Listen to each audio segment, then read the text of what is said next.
President Karzai, President Gorbachev, Chancellor Kohl, other award winners, ladies and gentlemen. I should like to start with to join the previous speakers and on behalf of members of my delegation and my countrymen and women to salute the people of the Federal Republic of Germany on this great day of reunification and national unity. Ladies and gentlemen, I should like also to offer my congratulations to His Highness the Aga Khan for receiving the Die Quadriga United We Care Award in recognition of his extraordinary humanitarian contributions to building hope and opportunity for the world's poorest. It is a special privilege that exactly 1 year after I received in this magnificent city, gratefully, the Quadriga Award, I return today to honor one of the most renowned personalities of our time. My country, Tanzania, is a major and grateful beneficiary of the charitable spirit of His Highness. During my years as President of Tanzania, our relationship has grown its warmth and depth, and have appreciated enormously the friendship and enduring support that His Highness has shown to my country and to the people of East Africa, despite many challenges and some setbacks over time. His Highness, the spiritual leader of the global Ismaili community, is a man of vision who is committed to the noble ideals of humanity. His Highness the Aga Khan, the peace builder, believes in coexistence. East Africa today represents one of the most important hubs of the Aga Khan Development Network, with the full range of social, cultural, and economic development agencies of the AKDN. In recognition of the reality that peace and civil concord are sustained by development, these programs have evolved long-standing and important investments to support the establishment of private sector enterprises that are critical to modern, sustainable, and productive economies. His development network has not only built schools, hospitals, roads, and bridges, but equally invested in developing important human capacity at all levels. The AKDN has been a pioneer going back many decades in the use of microfinance to support the establishment and expansion of small businesses. Given this history and the fact that 2005 is the United Nations International Year of Microcredit, I am deeply gratified that His Highness has selected a microfinance project in Tanzania to be the recipient of the financial gift that accompanies the United We Care Award. I would also like to thank His Highness for his very warm gesture and generosity in doubling the gift so that it may have a more in-depth impact upon the beneficiaries.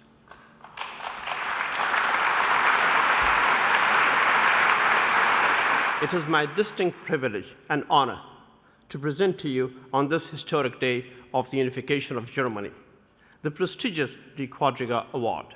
This award is not only a recognition of your personal achievements, but also an affirmation of the path that you have chosen to lead. May many others be inspired to walk your path and make the world a more humane place for generations to come. May I now request Your Highness to please join me on the stage.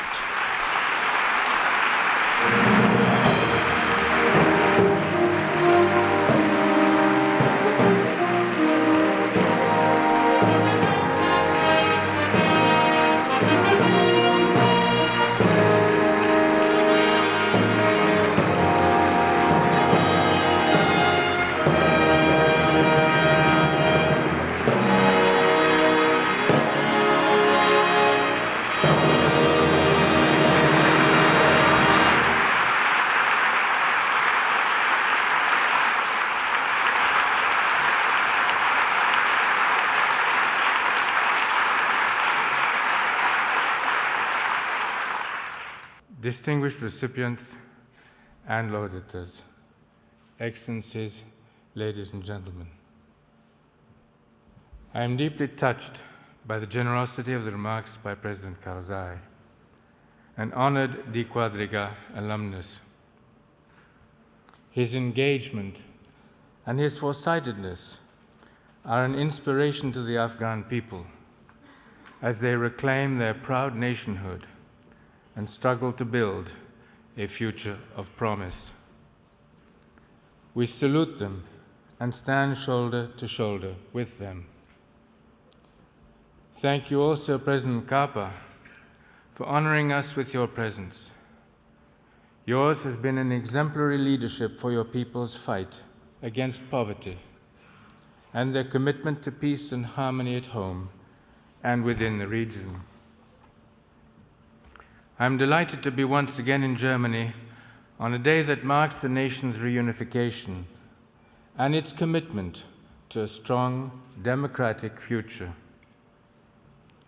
It is a great honor to be among the distinguished recipients, past and present, of an award which celebrates the four virtues of harmony, friendship, valor, and state wisdom. An enduring foundation of societal welfare, these values are at the heart of the ethics of Islam that guide the institutions of the Ismaili Imamate. The Die Quadriga organizers and sponsors are to be highly commended for seeking to uphold them for global peace and progress. I accept the United We Care Award with much gratitude and still greater humility. The credit for it belongs to many. I am fortunate to lead an international community with a strong social conscience, bridging north and south, east and west. The Ismailis have a long tradition of philanthropy, self-reliance, and voluntary service. Wherever they live, they faithfully abide by the Quranic ethic of a common humanity and a dignity of man. They willingly pool knowledge and resources with all those who share our social ethic to help improve the quality of life of less fortunate men, women, and children. This is the impulse that drives the Arkan Development Network, the AKDN. To understand this dimension of the religious office I hold, one must appreciate that Islam encompasses both the spiritual and the secular. This unity underpins an unrelenting effort towards an equitable order where the vulnerable are helped to regain the dignity of self-fulfillment. Long active in sub-Saharan Africa, the Middle East, South and Central Asia, the AKDN agencies and programs help advance human development, cultural, economic, and social. Experience convinces us that human progress can only be achieved and sustained when it is anchored in grassroots institutions of civil society, able to harness merit and build on pluralism as bedrocks of democracy. We assist in building these organizations as well as for-profit institutions. Our horizons, therefore, are long-term, promoting local capacities for self-development. The emphasis on cultural values helps people manage the forces of change. Many national and international, public and private, development agencies support our activities in partnership with thousands of dedicated volunteers and professionals from different faiths and cultures. The German government works with us in strategically critical regions. We are encouraged by the World Bank, having identified AKDN programs as far afield as Pakistan or Tajikistan or East Africa, as examples to scale up for global poverty reduction. This award is therefore a tribute to many, our institutional and individual collaborators, our volunteers, and above all, to all those who struggle hard to take charge of their own development and destiny. Thank you.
Your Highness, Your Excellencies, Ministers, Ms. Armstrong, friends of the Global Center for Pluralism. My name's John McNee, and it is my great honor to serve as the Secretary General of the Global Center for Pluralism. And I'm delighted to welcome you all this evening to the 6th Annual Pluralism Lecture, which will be given by the very eminent British historian of religion, Karen Armstrong. Now, this is the first time that we've had this pluralism lecture outside of Canada, and we're excited to be in London and to be able to welcome you in the beautiful new Aga Khan Centre. Drawing inspiration from Canada's experience as a multi-ethnic, multicultural society, the Global Centre for Pluralism was founded by His Highness in partnership with the Government of Canada. The Centre is very happy to be joined by the Canadian High Commission as our partner for tonight's event. Ladies and gentlemen, one of the great challenges for all societies in the 21st century, developing countries, emerging powers, and Western societies, will be coming to terms in a productive way with their diversity. Pluralism, or respect for diversity, will be one of the key determinants of national success in this century. The Global Centre for Pluralism, whose headquarters are in Ottawa, is a destination for dialogue, brought to life with events and programming for a global audience. As an applied knowledge organization, it seeks to expand understanding about the sources of inclusion and exclusion in different global regions. A signature initiative of the Centre is the Annual Pluralism Lecture, an opportunity for us all to learn from distinguished individuals from around the world who have reflected on the challenges of pluralism in the world. Past lectures have included the late Kofi Annan, Chief Justice Beverly McLaughlin of the Canadian Supreme Court, Antonio Guterres, now the UN Secretary General, and Justice Albie Sachs of South Africa. This evening, we are delighted to have Karen Armstrong with us to share her insights on what she calls the urgent global imperative that is pluralism. And following the lecture, Lise Doucette, the BBC's chief international correspondent and a very distinguished Canadian, will open a conversation with Karen Armstrong, followed by an opportunity for you to ask questions. And so, ladies and gentlemen, it's now with very great pleasure that I invite His Highness the Aga Khan, Chair of the Board of the Global Centre for Pluralism, to introduce our speaker.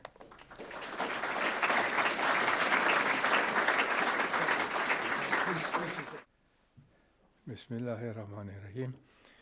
Your Excellencies, Ministers, Ms. Armstrong, ladies and gentlemen, it is my great pleasure to welcome you on behalf of the Board of the Global Centre for Pluralism to the 2018 Pluralism Lecture at the new Aga Khan Centre here in London. At the outset, I should like to remark on the passing of our fellow director, the late Kofi Annan. I was privileged to know and work with Mr. Annan for many years. He made an enormous contribution to the Global Centre for Pluralism, just one of his many remarkable contributions to humanity. He will be greatly missed. Our thoughts are with Mrs. Annan at this difficult time. It is gratifying that the important work of the Kofi Annan Foundation for a fairer, more peaceful world is continuing. Ladies and gentlemen, allow me a moment to speak of this beautiful building and the transformative power of architecture. I hope you will have the opportunity to explore the building and especially to visit its unique series of gardens, courtyards, and terrace, each one inspired by a different region of the Islamic world. The building also stands as a testament to the value of education. It is a new home for two educational institutions, the Arkan University's Institute for the Study of Muslim Civilizations and the Institute of Ismaili Studies. Through research and learning, they will contribute to increased understanding of the rich history and varied traditions of different Muslim civilizations. In so doing, they should help bridge the gulf of ignorance that has characterized Islamic Western relations for far too long. Tonight's speaker, Karen Armstrong, is a person who has contributed in a remarkable way to illuminating Islam, Judaism, and Christianity, and indeed understanding all of the great religious traditions. One of the world's most respected and prolific historians of religion, Ms. Armstrong has written more than 20 books translated into 45 languages. Notably in fields of blood, religion, and the history of violence, she challenged the view that religion has been the cause of many of history's violent conflicts, and argued convincingly that in many cases religion has been the pretext. An original thinker and activist, her work has resonated well beyond the realm of theologians and philosophers. A graduate from the University of Oxford with a degree in literature, Ms. Armstrong went on to teach, and in 1982 she had become a freelance writer and broadcaster. After being retained to work on a documentary on St. Paul, she spent time in the Middle East. She was inspired by the time she spent there. She learned and she reflected on the great religions and found her vocation as a writer, exploring the commonalities shared by the faiths of Islam, Judaism, and Christianity. Commonalities such as the Golden Rule: behave towards others how you would like them to behave towards you. In February 2008, Ms. Armstrong was invited to participate in the TED Speaker Series, where she made the case for the creation of a charter for compassion. Her talk had a great impact and led to her winning the coveted TED Prize, which allowed her to implement the beginnings of the Charter for Compassion. A year and a half later, the final Charter for Compassion was released. The process of its creation included the contributions of more than 150,000 people from around the world who submitted their thoughts online. Their ideas were then refined into a final draft by a panel of leading theologians. This idea of compassion resonates with people. When Amin Hashwani, a business executive and activist in Pakistan, heard Mrs. Armstrong's TED talk, it affected him deeply.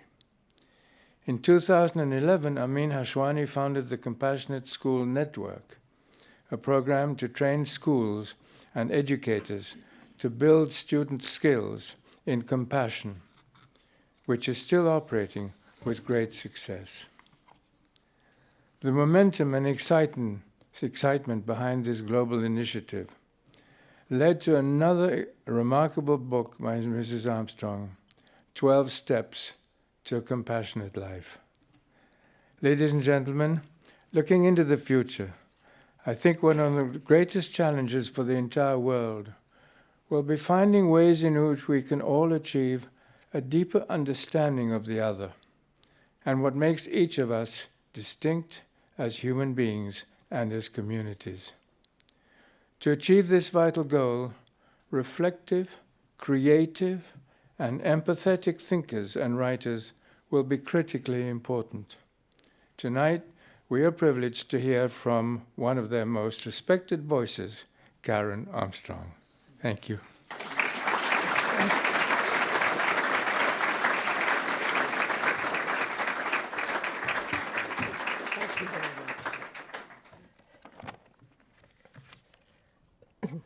Thank you, Your Highness. What a wonderful building. What a wonderful occasion. Now, why do we need pluralism? Well, just let's take a look at the world.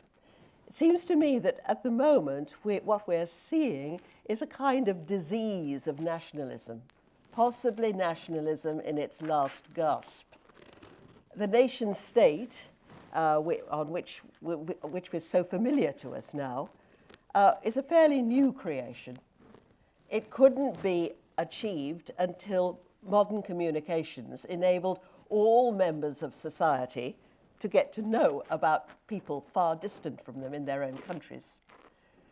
But very early in the process of the nation state, which helped us all in this country to create industry and mobilize the nation for industry, but very early, a British historian, Lord Acton, made a chilling prediction.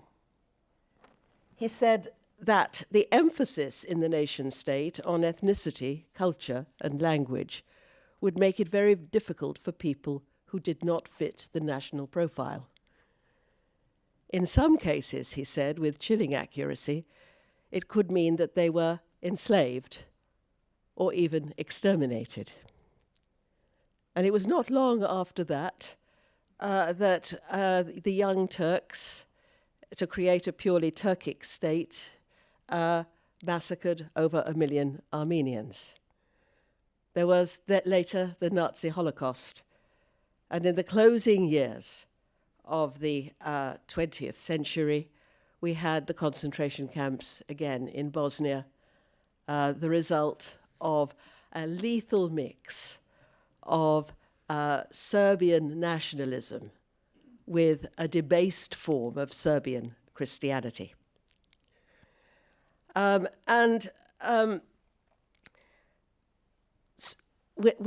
now looking with, I don't want to mention Birmingham, which we've been in the news recently, but a lot of this is due to ego.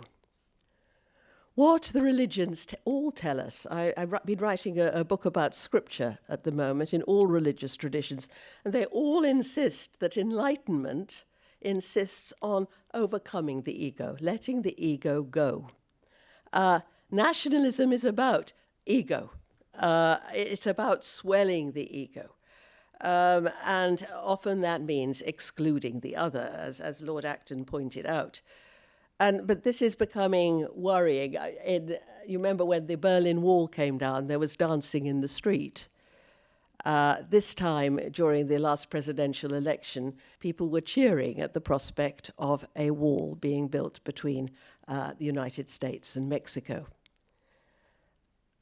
Now, a lot of it is ego. We're hearing it in our politicians at the moment, people full of themselves. But once this gets mixed up with religion, it is antipathetic. It denies the whole process of religion, which is about Islam, which is about the surrender of the ego. The prostrations of Islam you learn through the body about the profound relinquishment of the ego that is required of the religious life. The early Quraysh were horrified to see the early Muslims groveling on the ground like a slave. But the prostrations teach the body at a level deeper than the rational what is required in this. That instead of the ego that prances and preens and draws attention to itself, you bow your head to the ground. And one of the things we need to understand when we're thinking about religious pluralism and how we deal with other faiths is how little we know. We are, unlike other disciplines, in religion, we're talking about the ineffable, the indescribable. What we call God very often has got narrowed down and become something of an idol. As a child, a Roman Catholic child, 50, 60, 70 years ago, I had to learn this definition of God in the Roman Catholic Catechism. What is God was the question, and quick as a flash we chanted, God is the supreme spirit who alone exists of himself and is infinite in all perfections. Now, I have to say, at 8 years old, that left me cold.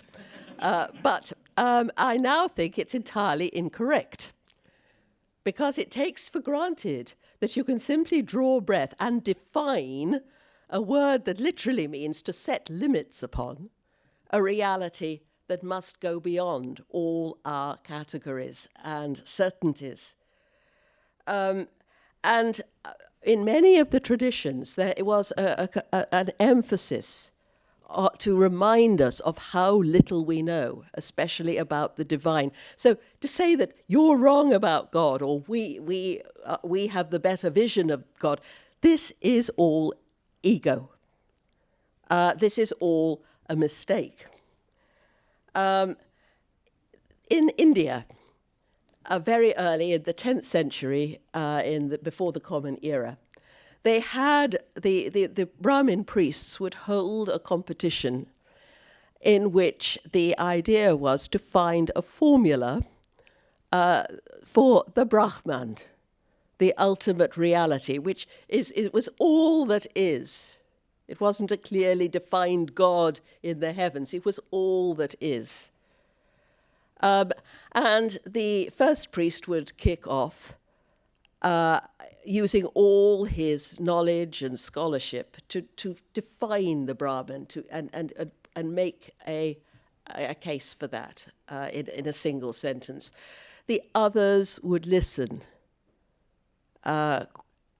think, and then respond using all their scholarship to take the vision a little step further. And they would go on and on, one answering the other, each contribution more learned than the last. But the winner was the priest who reduced them all to silence. And in that silence, the Brahman was present.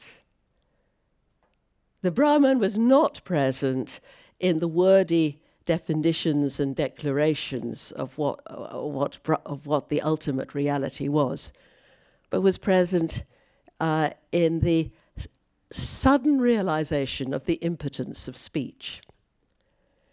And you see, I think with a lot of our strident religious talk today about who is right and who is wrong, we've forgotten this sense of the utterly ineffable.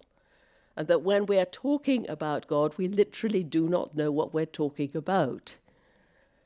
Thomas Aquinas, the great 13th century Aristotelian philosopher who tried to rationalize Christianity, is famous for inventing 5 proofs for God's existence, founded on Aristotle. And he's quoting Ibn Sina, whom he calls Avicenna, and in a way that was highly controversial. This was the period of the Crusades, of course, but he is quoting Ibn Sina with great respect.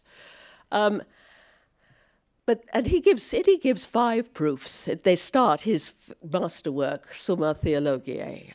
God is the highest excellence. God is the first mover. God is the prime existent, etc.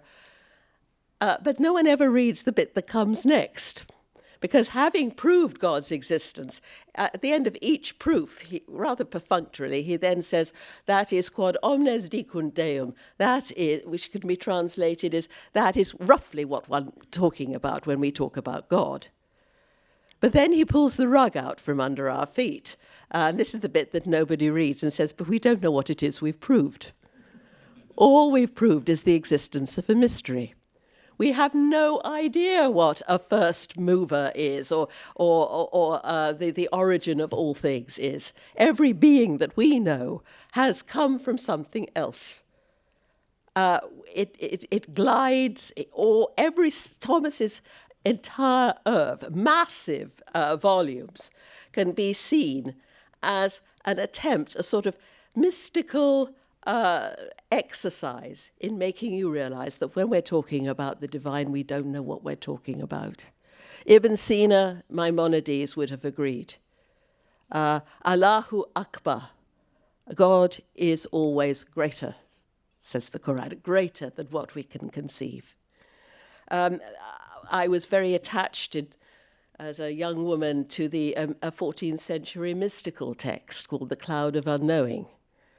And at one point, the author asks the young monk whom he's instructing, he says, well, what do you think God is? And he says, I'm having to tell you, I do not know. I have no idea. Not because we're agnostic or dodging the issue, but because we are talking about something that our minds cannot encompass. This God, whatever the Catholic Catechism said, God is not a being. God is not even the supreme being, which is simply the top of a series of beings. But we're all beings, and our experience of being is always something imperfect. There's a time when we weren't here. There's a time when we won't be here. We fail. We die. We're talking about being itself and an omnipresent reality. This idea of a God stuck in the heavens, sort of arranging the universe, comes from Newton in the 18th century. And then, of course, Newton's theory proved not to work.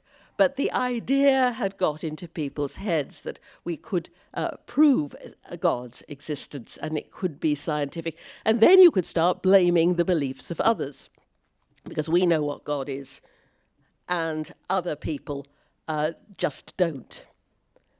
Whereas, in fact, there was a reaction against this with the Romantic poets.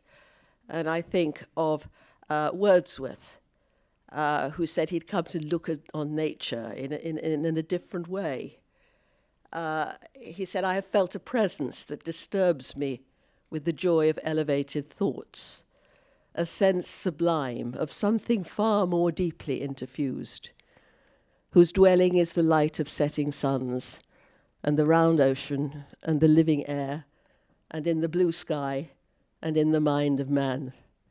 A motion and a spirit that informs all thinking things, all objects of all thought, and rolls through all things. And that is this omnipresent being that we feel within ourselves, we see in the natural world, you see in the ayat, the signs of God's presence, but which always ultimately eludes us. If once we've started saying that we know what God is and that other people are wrong, we are in fact creating an idol in our own image and likeness. So we need perhaps to rethink some of our terms. Now, the word tolerance is often bandied around when we talk about pluralism, but I really think we need to revisit this word. It comes, as you know, from a Latin root, tolerare, which means to put up with something. It is to endure, to bear something. It's not a wholehearted embrace, it's rather grudging. And it was favoured in the Enlightenment, notably by John Locke, who created the secular state. And in the secular liberal state, he said, in his letter on toleration, the liberal state cannot tolerate either Muslims or Catholics. John Locke was also engaged in the colonization of the United States, and he said that the Native Americans had no right to their land, and if they opposed British occupation, they could be fought and killed. He also said that a master had absolute and despotical rights over a slave, which included the right to kill him at any time. Now, this is empire. This is liberalism. and it is the language of the victor. So perhaps in an age of equality, we should rethink this, revisit it. I was drawn to Islam because of its massive pluralism. The Quran has a pluralistic outlook that you don't find in either of the Jewish or the Christian scriptures. You have those wonderful passages where you go through he lists all the prophets and says we do not distinguish between any of them. But you cannot be a Muslim unless you also accept the prophecy of Jesus, of Abraham, of Moses. A wonderful outlook. God is the light of the world, and you cannot confine the light of the world to a particular lamp because it is ubiquitous.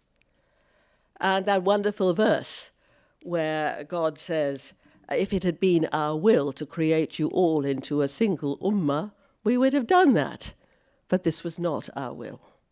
So pluralism is God's will, because the Arabs in the 7th century really had no notion of an exclusive faith. They lived outside the civilized world. They were on the brink of it. They knew nothing about the raging orthodoxies going on in the Byzantine Empire, which I'll return to in a moment. Where they weren't even talking about other religions, but the way other Christians viewed Jesus. But the Quran saw all these faiths as sort of compatible with its own traditions. And the Quran is quite offended by the idea that you must be a Jew or a Christian. No, we go back to Abraham, who lived before the Torah and the Gospel, before the religion of the one God had split into warring camps. So, but then, of course, what happened with Islam came empire. And then, of course, you do have toleration, because in every pre-modern empire, the religion of the ruling class was supreme, and the others were tolerated. And, you think, well, that's a bit of a come down, but believe me, it was a lot better than what was happening at that time in Byzantium, where Christians who did not accept the extremely abstruse theology of the Council of Nicaea were being increasingly marginalized and being forced into baptism. So when the Muslims came into the Middle East, they were greeted with great relief by everybody, by Syrian Christians, who said these people make no question about the question of faith. But you have there the beginnings of toleration, as it were. Now it's time, I think, perhaps to move beyond. The other word is compassion. Now, that's not very satisfactory either, even though I've spent a lot of time working on this, because the world has been weakened so much over time. It's often associated with something rather sweet and gentle and nice, or even associated with pity. When I go feeling sorry for people, again, it's putting you in a superior position where you feel sorry for these poor souls, feel compassion for them. But in fact, compassion, if you look back to the root again, where tolerare meant to put up with something, compassion it comes from a Greek and Latin root meaning to feel with the other, that you are on the same level. And it is summed up in the Golden Rule.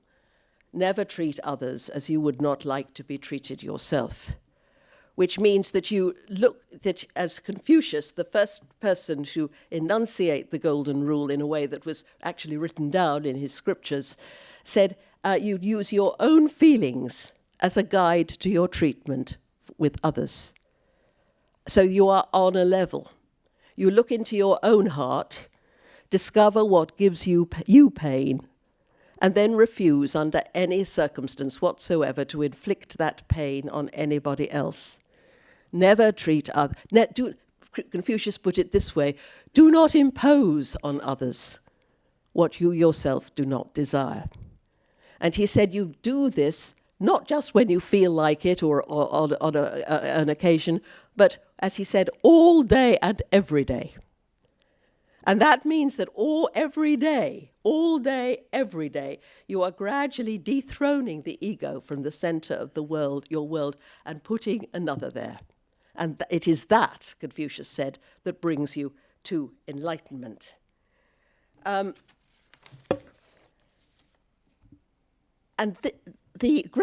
all the great traditions, all the great prophets enunciated this rule.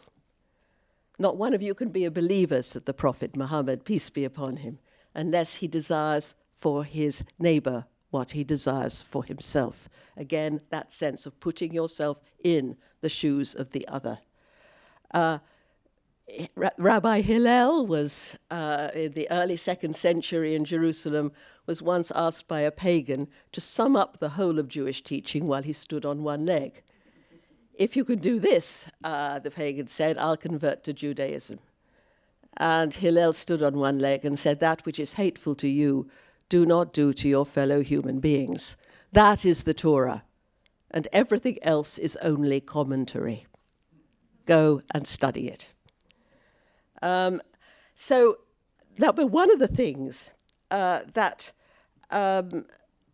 they insisted, all these writers insisted upon, was that you could not confine this compassion to your own group. You had to reach out to all corners of the world. And the Confucians, again, who were really quite good at this, always envisage the whole process as a series of endlessly expanding concentric circles. You begin with yourself, getting yourself in order, and your family. You can't go preaching peace and love if your own family is miserable and in disarray. But then it doesn't stop there. You then move out to the city in which you live and work hard to make the golden rule operative in your city. But it doesn't stop there. You then move outwards to the whole country to make sure that everything is okay in your immediate country, and finally to the whole world, that it never stops. You reach out to the ends of the earth. And that dynamism, moving outwards to the ends of the earth, is important. Love your enemy, said Jesus. Now, this is another word that's been debased. Love, in the English language. Didn't you love that movie? I love ice cream, or it's something sort of sentimental. No.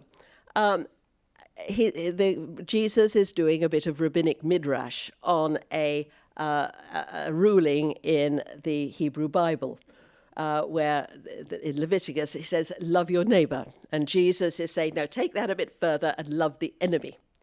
The Hebrew word was hesed, which meant loyalty.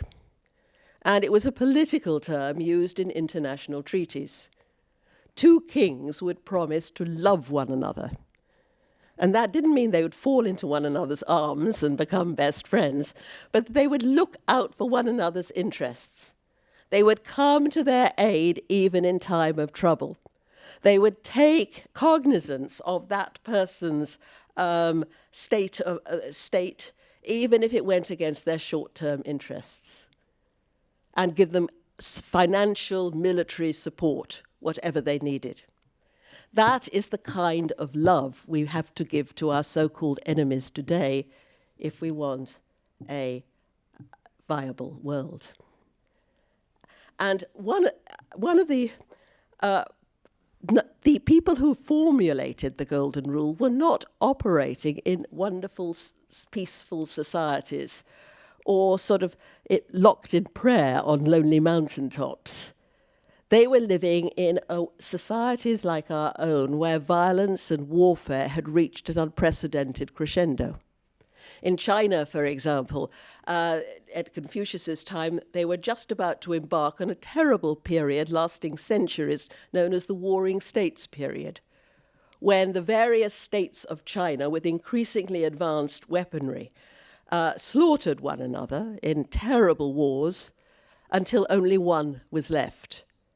And that became the empire of China. It was a brutal reunification of China that lasted 200 to 300 years. And the Chinese were afraid that they would actually slaughter one another. But this is the same problem we have today. We're living in a world of hatred and mistrust, and unless we treat our enemies somehow with equanimity, the world will simply not be a viable place. Now, one of the Chinese sages said, you have to have yan ai, which means concern for everybody. His name was Mozi, and that's often translated, yan ai is often translated universal love. But that's a bit too romantic for Mozi, who was a brutally pragmatic kind of guy. But he said we must look at one another, another state, as though it were our own. And that if we thought of that state as our own, we wouldn't invade it. We've got to reach out and think of the enemy. And that includes their religion. All the scriptures insist on the absolute sacrality of each human being. That each human being is special and unique. And Ibn Arabi, the great Muslim mystic and philosopher, said that every single human being was an incarnation of one of God's hidden names. And each human being, therefore, was a unique and unrepeatable revelation of God, an aspect of God to the world. And we can deface that within ourselves, but if we do that, the world will be deprived of that particular revelation of the divine. And he said, of course, that the way in which that is expressed will be affected by the faith tradition into which you are born. Jews will have one particular take on it, Christians another, Muslims another, but each was separate. Each was valuable. Each was crucial. He was going back to that pluralism of the Quran, which looks at the sanctity and legitimacy of all other faiths, not seeing them as second-rate, but as partners, because they're about the illimitable, unknowable God.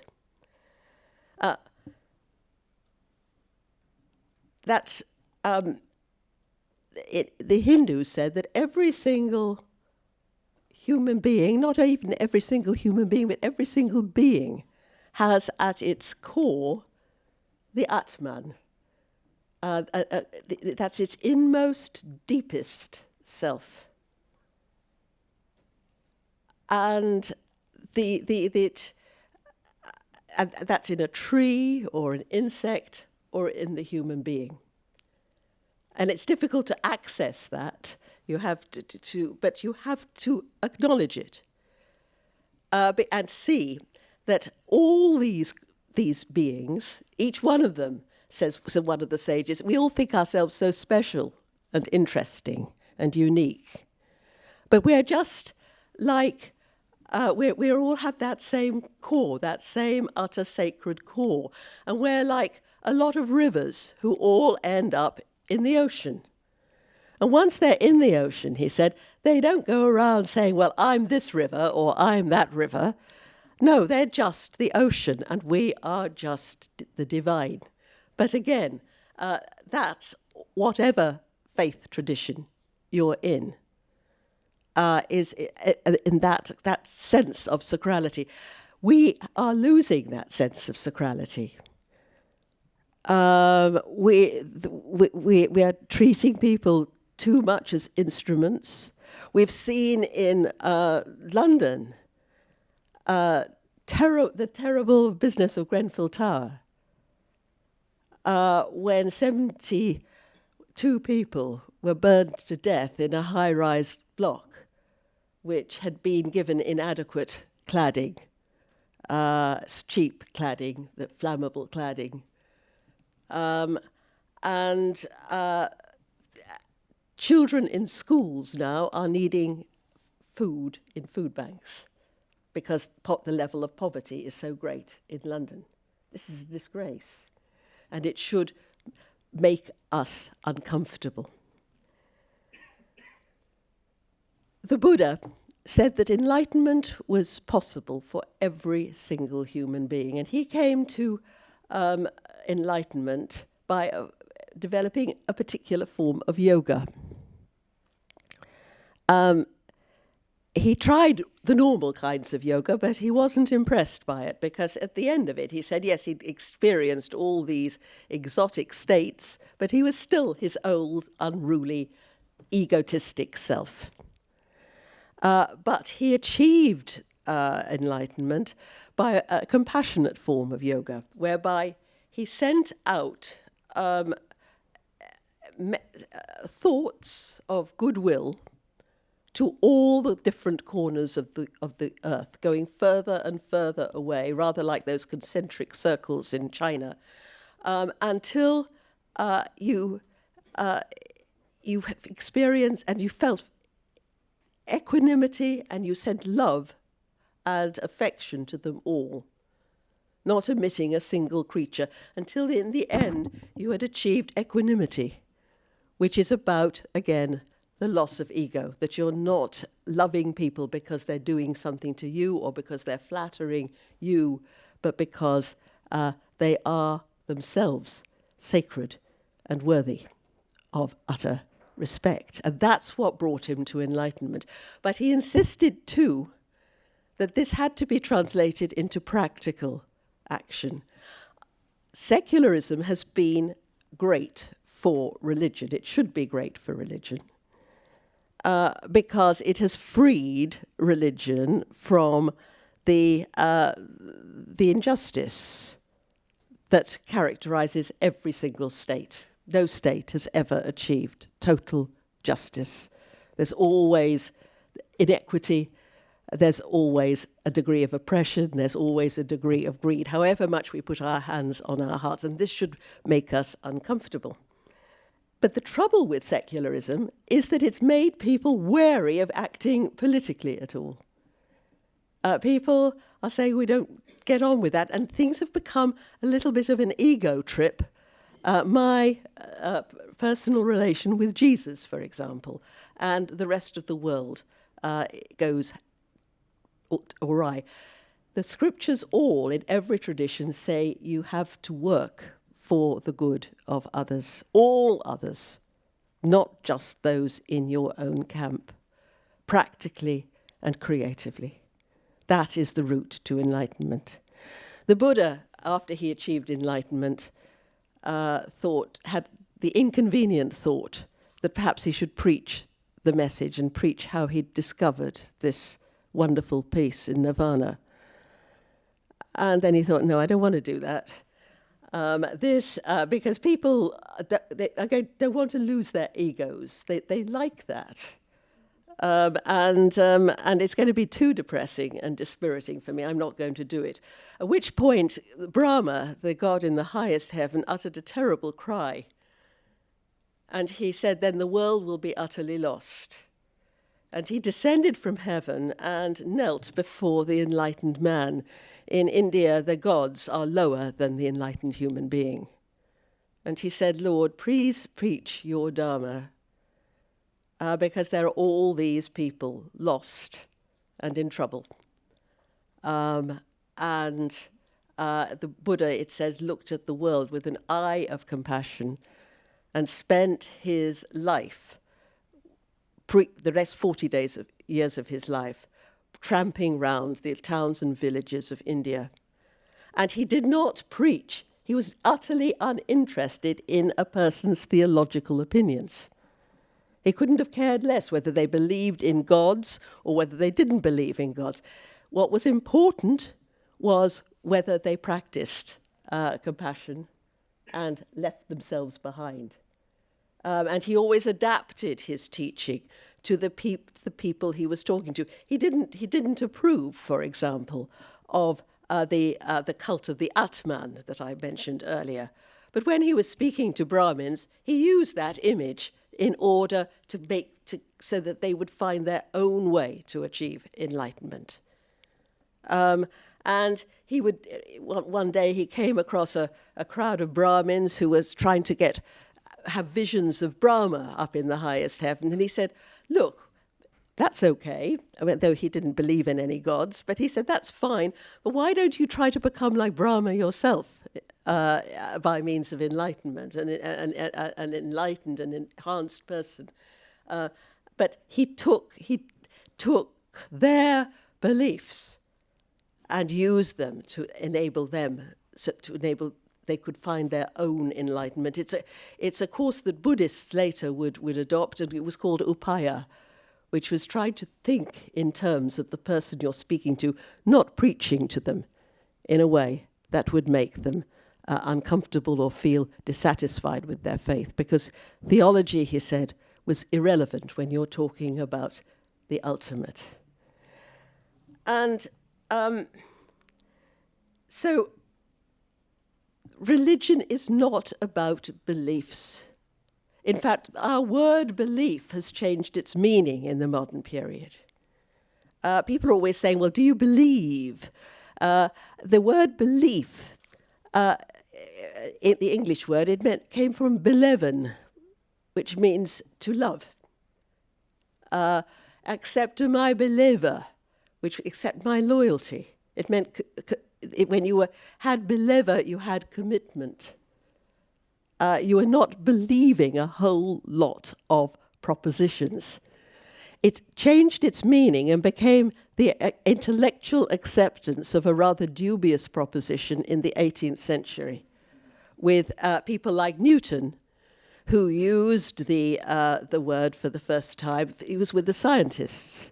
And he wrote to a friend and said that when he started exploring the cosmos, he had it in mind that what he discovered might work with people considering people for belief in a deity, that they'd see the proofs of God and accept it.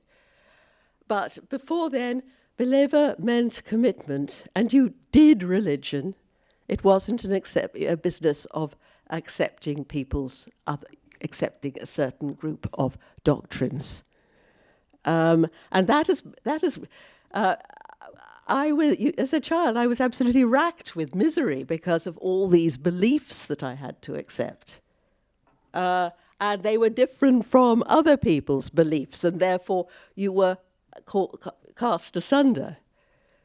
Jews didn't believe in Jesus, neither did Muslims believe in Jesus, although they said they believed in God. But this is a modern conundrum, and it's caused a lot of problems. Faith meant commitment, fides. Chaucer's knight said, "Accept my believer" to his lady, which means accept my loyalty, accept my fealty, accept my commitment. St. Anselm, who is not a theologian I admire or quote him much, but he did say, made a statement, "I believe in order that I may understand." And I always thought you had to accept all these beliefs of your particular tradition, and then when you'd finally sort of bludgeoned your brain into accepting some of these weird ideas, then you would find enlightenment. But no,